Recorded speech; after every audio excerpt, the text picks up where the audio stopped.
we're all paying more for our energy. We're all paying more for our fuel. Our carriers are charging us more to deliver goods. The float lines are facing enormous increases in the price of gas. And clearly that has to filter through to the consumer, if you like, or the commercial entity that pays for the glass. I don't see that changing during 2023.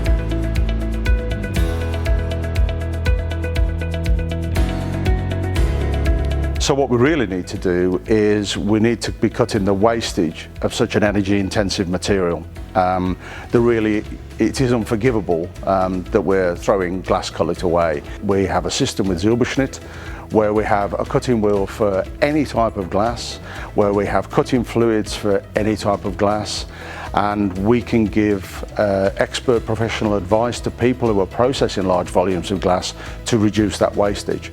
It's difficult to put a percentage on the savings that can be made by using the right wheel and the right fluid.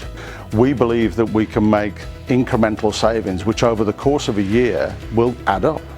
And the fact remains that you can go into any glass plant in the UK and you will find, when you look at the cut edge of the glass before processing, you will find shelling, chips.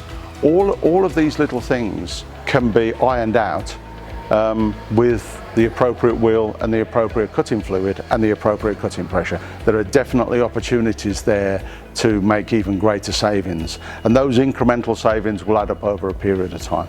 You know, the cost of our cutting fluid is very, very competitive. The cost of our cutting wheels is very competitive.